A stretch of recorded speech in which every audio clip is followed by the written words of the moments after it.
Idolatria e feitiçaria. Será que nós praticamos essas duas coisas? Hoje o devocional ele vai nos trazer uma clareza muito maior e um entendimento muito grande sobre essas duas palavras e como a gente precisa tomar cuidado com isso, porque isso aqui Deus ele abomina e detesta. E diz assim o versículo de hoje, que está em Gálatas 5, do 19 ao 20. Como eu disse, é a continuação do devocional de ontem. Ora, as obras da carne são conhecidas e são prostituição, impureza, lascívia, idolatria e feitiçaria. E pra gente entender um pouco das palavras, né, eu vou ler o pedacinho do devocional que explica a palavra em si e vamos começar com idolatria. Idolatria, ela tem duas partes. A primeira parte, né, da palavra é assim. Provém da palavra grega eidolatria, que significa culto de ídolos. Aquela idolatria tradicional que a gente conhece, né? Que é cultuar uma imagem, cultuar um Deus que não é o nosso Deus, cultuar coisas. Porém, tem uma segunda parte e é aí que pega, a gente diz assim. A palavra grega, né, da palavra eidolatria, provém do grego latria, derivado da palavra lautreu, que significa trabalhar ou servir.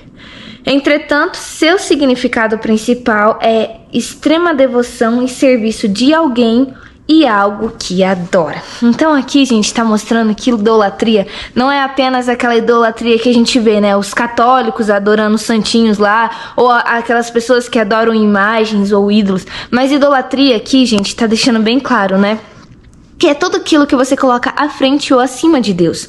Tudo aquilo que você adora mais que Deus. Tudo aquilo que você coloca à frente, ou, como eu disse, à frente ou acima de Deus. Seja um pai, seja uma mãe, seja um filho, seja um cachorro, seja um objeto, seja o cabelo. Tudo isso que você coloca acima de Deus, gente, isso é idolatria. Por isso que eu disse, né? Você muitas vezes olha a palavra, né? Idolatria. Eu não pratico idolatria, eu não adoro nenhum Deus. Mas será que eu tô colocando alguma coisa acima de Deus? Será que eu tô colocando a minha vontade acima de Deus? Porque idolatria, gente, é tudo aquilo que você coloca acima de Deus, como deixa bem claro, né? É uma devoção de alguém a algo que adora. Ou seja, não é só imagem, não é só santo, é coisas materiais também. Então a gente precisa tomar muito cuidado com isso. Tomar cuidado para que a gente não venha a ser idólatras. Por mais que, como eu disse, né, você olha assim e fala, meu Deus, que horror. Mas tudo aquilo que você coloca acima de Deus, gente, se qualquer coisa, seja um trabalho, um animal, um filho, tudo que você colocar acima de Deus, você está praticando idolatria. E como eu disse, idolatria está aqui com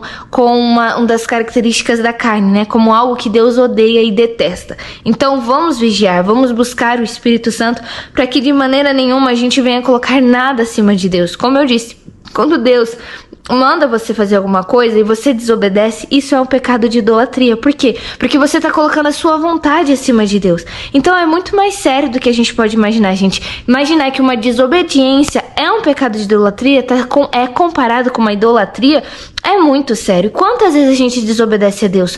Quantas vezes a gente coloca a nossa vontade, o nosso eu acima de Deus? Então é algo que a gente precisa buscar e realmente mudar.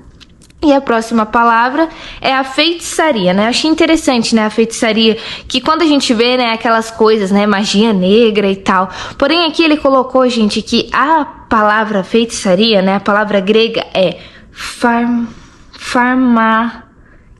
Essa palavra grega é difícil. Farmakeia.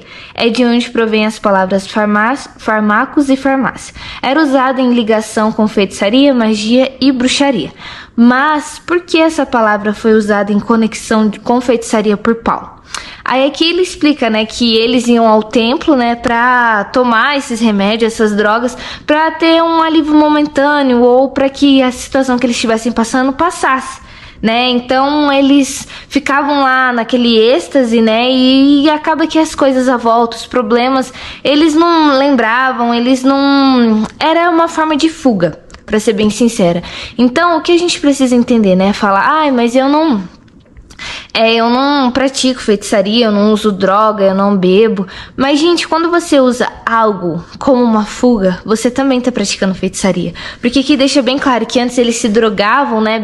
Drogavam, pra eles poderem só sair da realidade, né? Só pra ter um momento ali de paz momentânea, mas um momento que eles não lembrassem das coisas, não lembrassem dos problemas, não lembrassem... E isso é errado. E da mesma forma, hoje em dia, você pode não usar droga, pode não beber, mas se você usa um filme, uma série, um lugar ou uma circunstância como fuga para sua realidade, né? Muitas vezes as pessoas usam as redes sociais como fuga da realidade que estão vivendo, gente. Isso também é pecado de feitiçaria. Então, olha só, gente, essas duas palavras, quão forte tem, quão impacto, que você olha ao grosso modo, fala, de maneira nenhuma eu pratico. Mas se você olhar nas entrelinhas, como eu disse aqui, né, na palavra, você olhar realmente o significado de cada uma, se você não tomar cuidado, você acaba caindo nessa circunstância.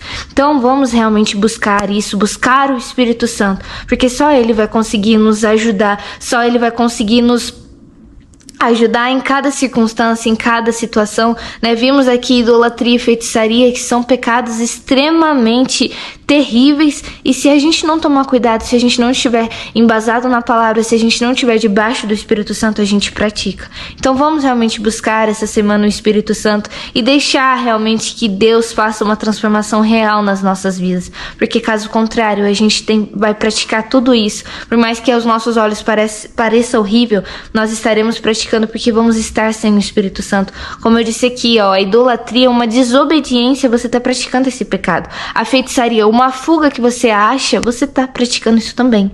Então esse foi o devocional de hoje, gente, e até o próximo devocional. Tchau!